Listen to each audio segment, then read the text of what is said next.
19th. My name is Annalie. And my name is Sydney. Tomorrow is Friday. Remember to wear red, white, and blue. Today there is one birthday. Zoe Lynn C. from Miss Lopez Deese's class. Happy birthday! Here is Miss Greco with a brand new science video.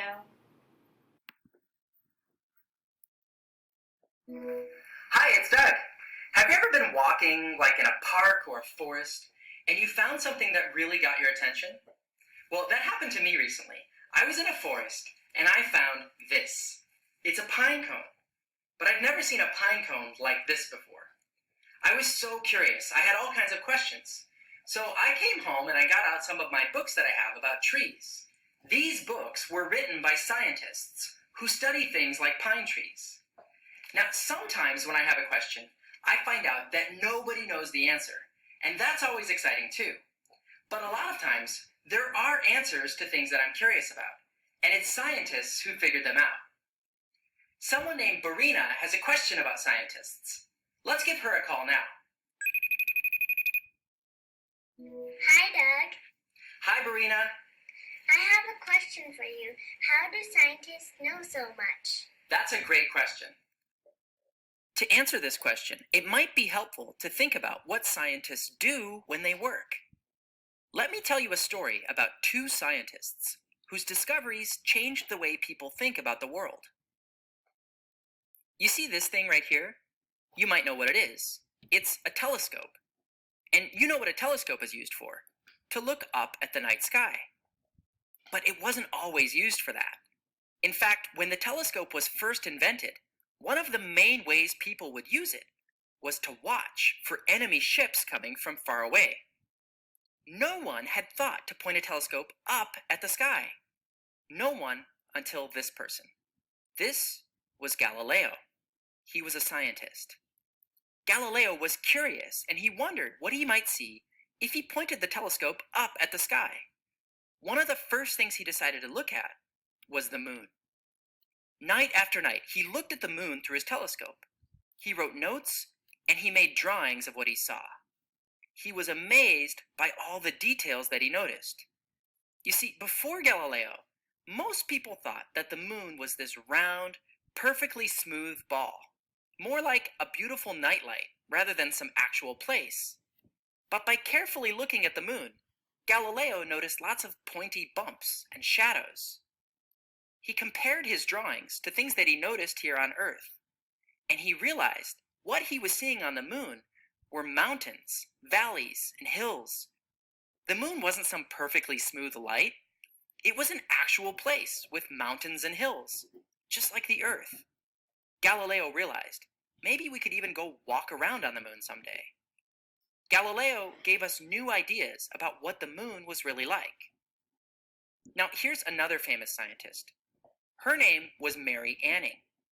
She's known for being one of the greatest fossil hunters in all of history. Mary spent almost every day of her life, ever since she was a young girl, searching along the beach for interesting fossils. One day, there was a landslide. A huge piece of the cliff near the seashore had fallen down. Mary wondered, what if I go look over there? If I look carefully, will I find anything new? Digging through the rubble, Mary noticed some really strange markings in the rock. It was the fossil of a large skull with lots of sharp teeth. As she unearthed the entire fossil and put its bones together, Mary realized that it was the fossil of a giant reptile that had once lived in the ocean. This was unlike any creature alive today. It was an animal that had gone extinct. All her life, Mary kept looking carefully, finding more and more fossils of extinct animals. Mary Anning gave us new ideas about what animals on Earth had been like a long time ago. Mary Anning and Galileo were looking at very different things. But take a moment to think about what their stories have in common. What did both of these scientists do that was similar? Now would be a good time to pause the video and discuss.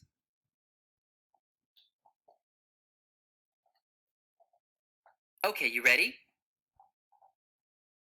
One thing you might have noticed is that both Galileo and Mary Anning started out being really curious about things around them.